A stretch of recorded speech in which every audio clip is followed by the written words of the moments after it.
Welcome, everybody, to Mentor Time. This is a topic that I've been working a lot on for probably almost a decade now. Did you know you're building your legacy at every step? So today's takeaway is very close to that. Don't just leave your legacy, define your legacy starting now. And this may sound familiar because many of you who've worked with me or watched the materials on YouTube know that I quite often say, if you don't tell your story, who's going to tell it for you? Same thing with your legacy. So I'm curious, either in the chat, if you will, or if you want to unmute, when did you become aware of your legacy, however you define it? 0 if you haven't yet, 1 if you only thought about it when the Mentor Time topic came up in the last couple of weeks, or 2 beyond 6 months ago. You can just put a number in the chat for me.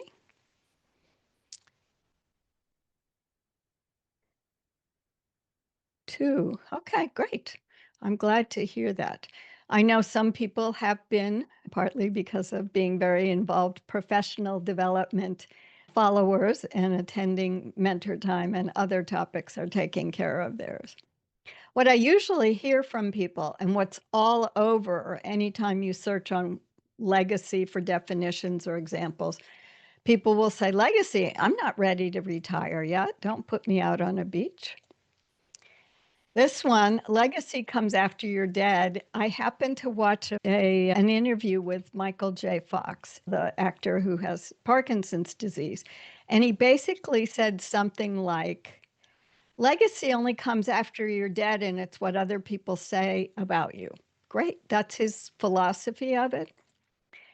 And a lot of times we hear people say, oh, legacy is defined by someone else, like when you retire. I assume this very senior military guy somewhere is talking nice things about someone who's retiring. So what are we going to talk about today? The first thing we're going to go over is rethinking legacy, the word, the concept. Then we'll talk about building your legacy with each career step. And I'll give you some frameworks and processes. And we'll end with what should you do, building blocks, or building with blocks. All right, another comment, or you can unmute. Just very briefly, when was one time you ever thought, I hope people remember me for something? Just briefly describe it.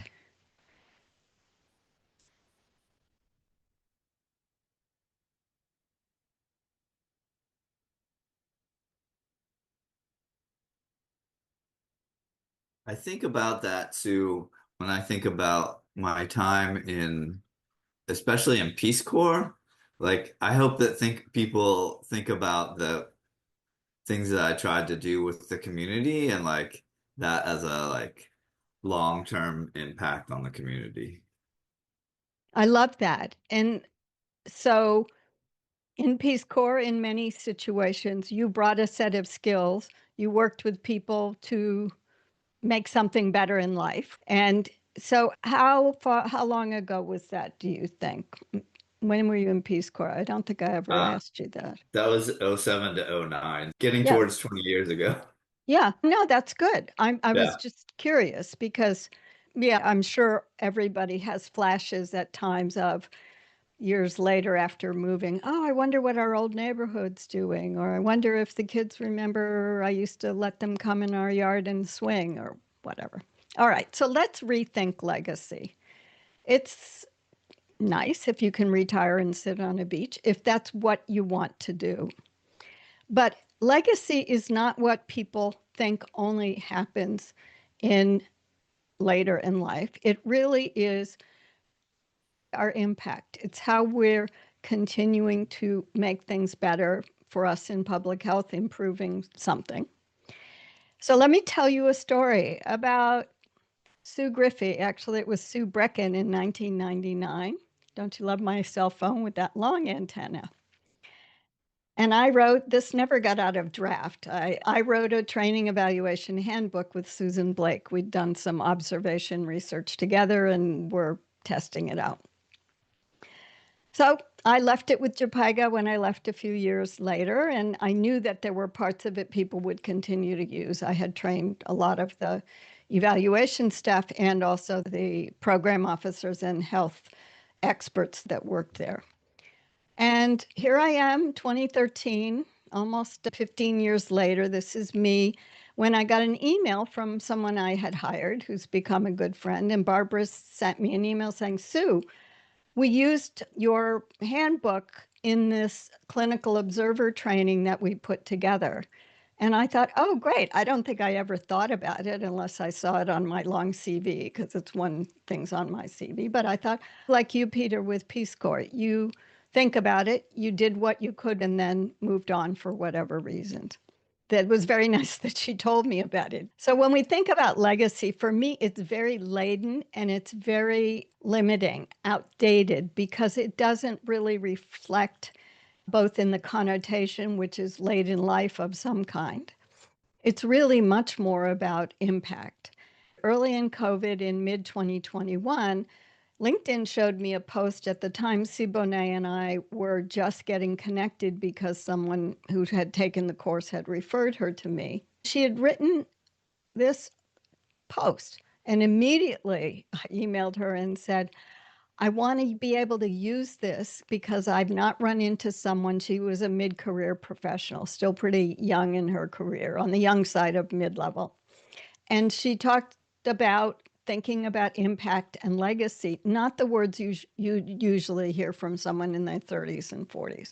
She had left a good job at Microsoft. When I first met her, I didn't know at the time until I saw this post that she actually started an approach that she voluntarily started at the company and was not recognized. So she was taking a seminal step to build equitable communities across whatever length or breadth of what she did at Microsoft. So it's not just work products that have impact. This, in many cases, we find what I call seminal steps or seminal events when you get a job, when you leave a job, when you get an award, when you write an article that gets published. Those things are big events and they do cause reflection. But Sibane, when I then talked to her about it, because I worked with her for a while, she said, of course, I think about legacy. She basically said what we were talking about. It's ongoing, it's things that you give back and you build and use your best self to get things out there. And a couple of years later, I had connected with Bobby Umar. He runs the Thought Leadership Branding Club on Clubhouse. And also, I connected with him on LinkedIn. He's a big expert on getting TEDx talks done. And Bobby, I follow on Threads. When we all left Twitter and went to Threads, he posts a lot about what his kids do as well as his professional stuff. And in this case, about a year and a half, 2 years ago, he was saying that he'd had a talk with his son. I think he was 13 or 14 at the time. And he was talking about reminding Niall that he had to think about his legacy in whatever it was going on at the high school. And he was talking about how you could solve it. So he actually discusses it and he talks about fulfillment and impact, similar to what Sibone said and similar to what Peter talked about, that you serve others with your career in whatever way you do it. And serving others doesn't mean only volunteer work. I did want to show you because Perplexity summarized for me what he talks about with his kids and puts on Threads. I love this. Legacy is a present tense verb. I didn't have time to write to Bobby and ask him if he actually said those words, but that's what Perplexity told me. It's what, and I think this was the example when I saw it. He was talking to his son about making sure you knew how you treated people in the hallways of school. All right, so enough about examples. Let's get to what you can do. So we're going to go back to career steps. This is similar to the 4 steps. There are always things we have to do to get there. Just curious, any new insights or revelations so far? If you want to put something in the chat or unmute. If you don't, that's fine. I will just go on.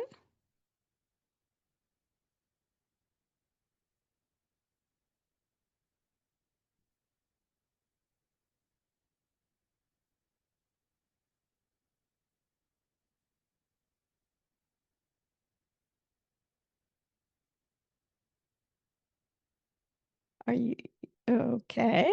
So, anytime you talk about legacy, anytime we talk about anything, we always have in our minds this very pretty picture. So for legacy, I always think, oh, you have to build a firm foundation so that you know where you're going. This was the nicest set of blocks I could find.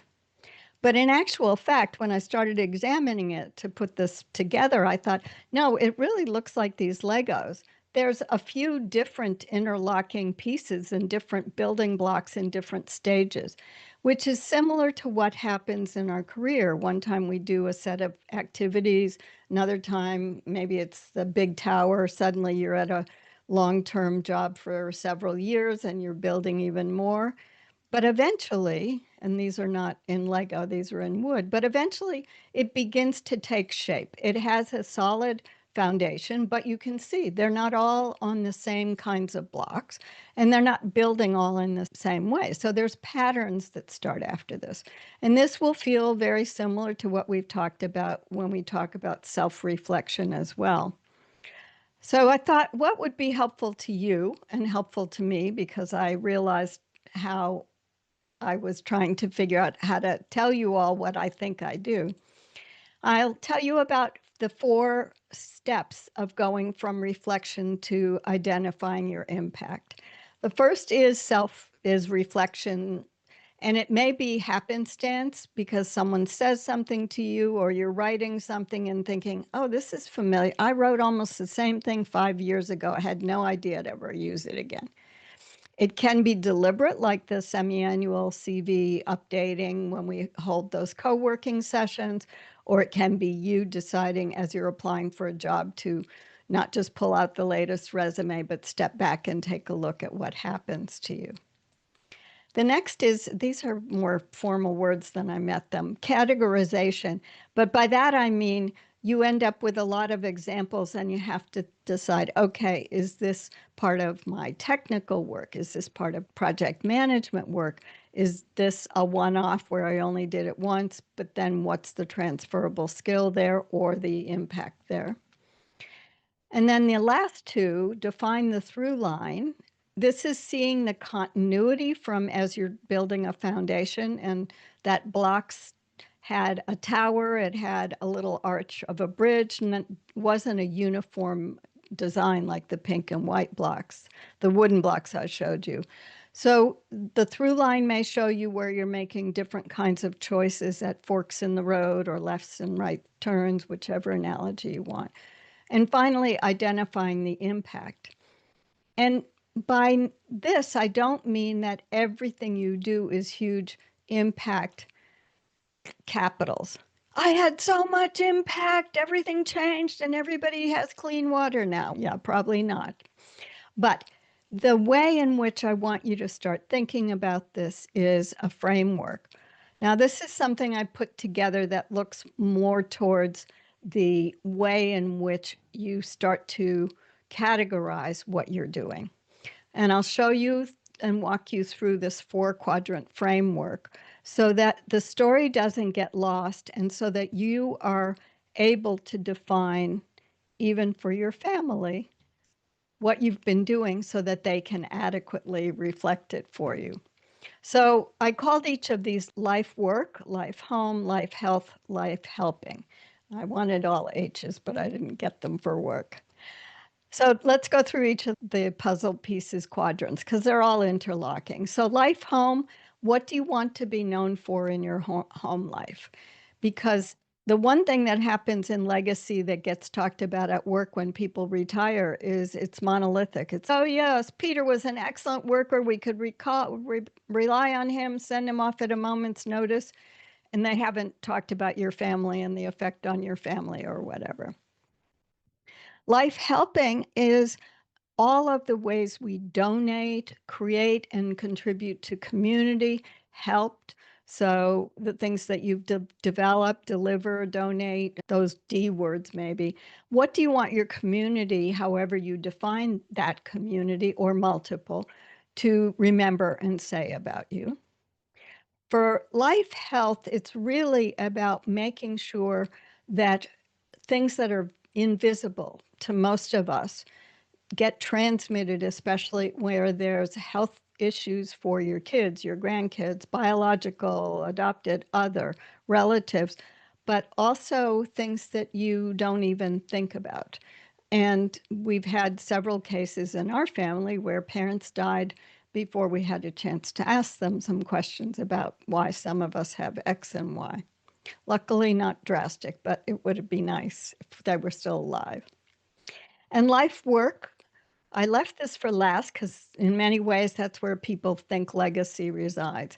But what do you want your family and your colleagues both to say about you?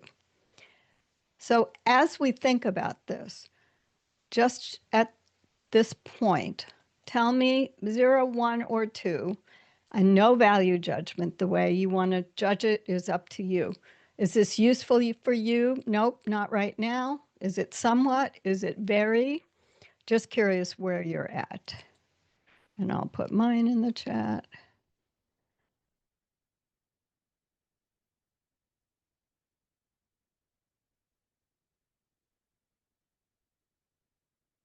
Great. Useful to think more about. Yep. Okay, so let me help you think more about it. This is a worksheet I had put together when I started doing talks on legacy a couple of years ago. I want to take the work quadrant because that's where we have the best way to familiarize yourself with examples of how you're building your legacy. And this will help you with the through line and the impact. So if we look at the life work quadrant, you can see there are multiple questions there. You start then taking in that quadrant, making notes on the information for each of those questions or more. There may be questions that I have not thought of that will help you identify those, because part of what happens is we forget how much we've done, and we forget some of the things that may be more significant than we realized, such as I just got an email from someone from 10 years ago who happened to see my milestone post and wanted to say hello. And she told me how great it's been. She's been using all my materials for 10 years and helping other people. Great. I'm thrilled. That's great. But we don't always think to tell the people that helped us at that stage. So, things that you have, unique contributions. Peter and I were talking before we started the meeting about how he's become an epidemiology professor. And I've known Peter for several years now. And 2 years ago, I wouldn't have predicted that part of the focus you were going to move on. But even things about looking at how your career path has changed and the ways it's changed, because we skip around. We're very facile and we're able to turn on a dime quickly, and we sometimes forget how much we actually incorporate. So as we get to identifying the impact, what should you do? Let's go back to the building blocks analogy in terms of being more solid on the foundation. Bobby, again, from Perplexity defined Bobby's legacy mindset for youth. For me, the most important thing was was your choices define your brand. I think it's not so much choices define your brand, but rather the way in which you've been consistent, or change the consistency to apply it differently in terms of, for me, it was the identity question and comment. Not a big deal, but just wanted to show you that. So when you define the through line, here are the kinds of things after you've done the reflection and tried to begin to categorize them. What kinds of things did your expertise focus on? What do people come to you for? That's always great, other than changing the toner in the printer cartridge. Maybe there's other things people would say, oh, Sue knows how to do X and Y. I knew how to connect in every country with modems in the old days and how to get onto phone lines that were closed. Unique contributions, because we're often so deep in the weeds that we don't see ourselves and our work as that unique because everybody else is doing similar things usually. What were you known as in different work settings? I'm sure in the Caribbean, Peter, there are people that think of you with all the outbreaks and the training you did on measles. I can't remember what it was. Yeah.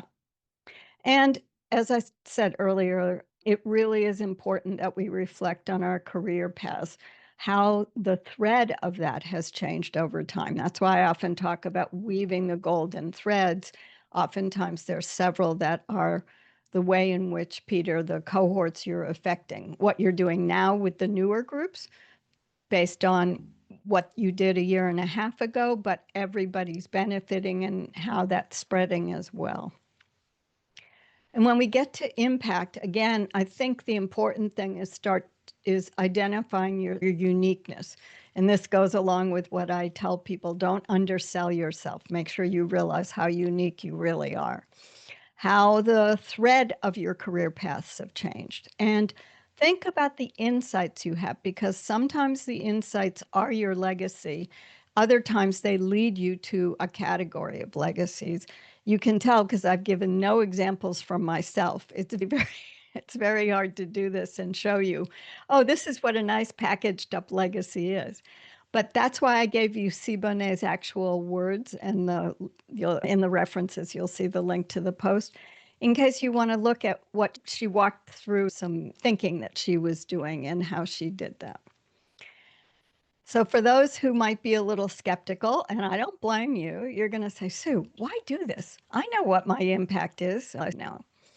First of all, I will always want you to claim your credit, and we don't do that enough. That's what these pom-poms, black and silver pom-poms of some sports team, are there to represent. I want you to validate your unique contributions, and part of that is how have these contributions shaped the impact? Because anybody can work on a water and sanitation project and make sure you have clean water.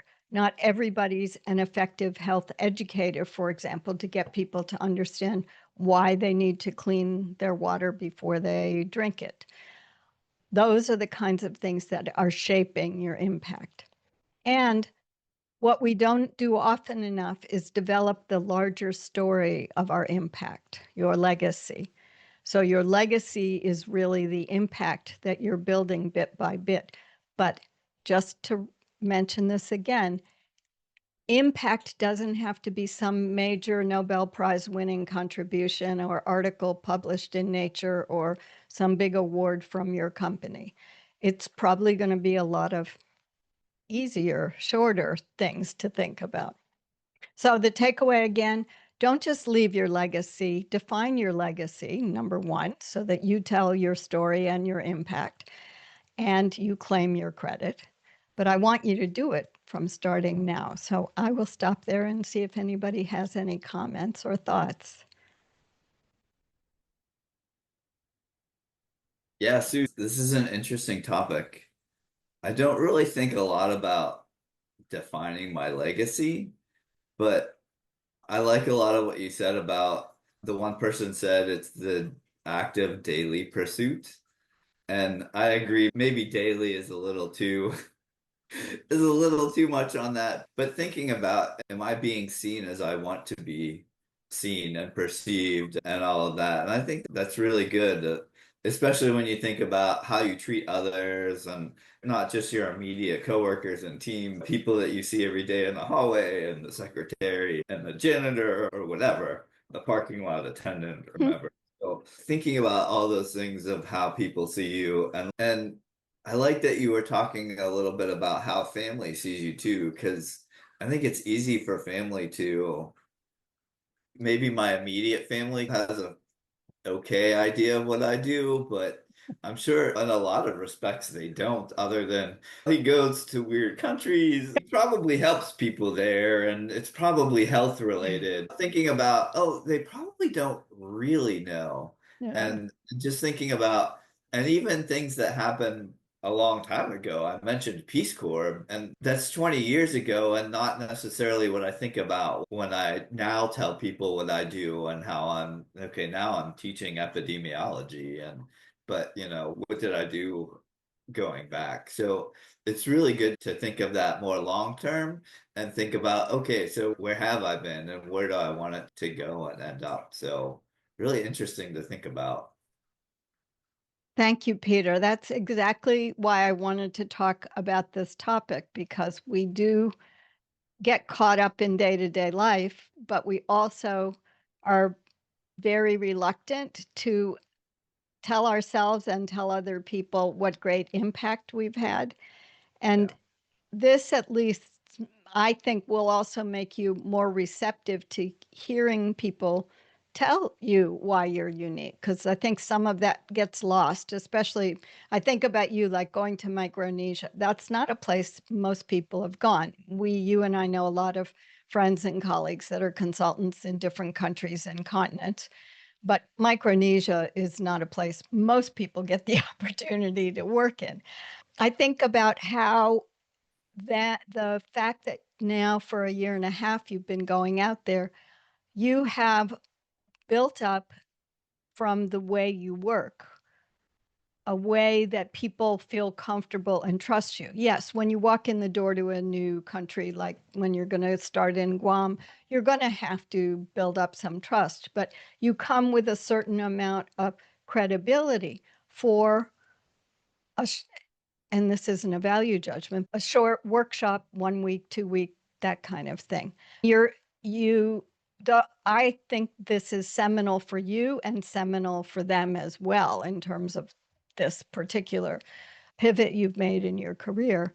But I also suspect, not knowing you very well when you were in the Caribbean, and because it was multiple countries that you worked with and across in this group, you probably had some of the same things of what you or others began to know, what people look to you for certain things, people look to your colleague for other things.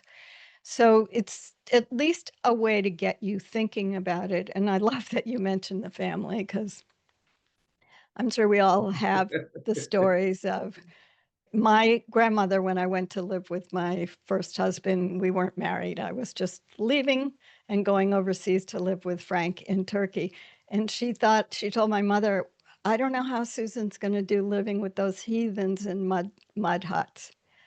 And I'm living in the capital city in this huge, gorgeous, it was great, and the mecca of food. And Right. a few years later, one of my nephews said to me something, Sue, do you think I might like what you're doing? Because I know you build hospitals. And I'm like, this is when I lived in Bangladesh and I was actually I was doing field research with a big research project of doorstep delivery of family planning.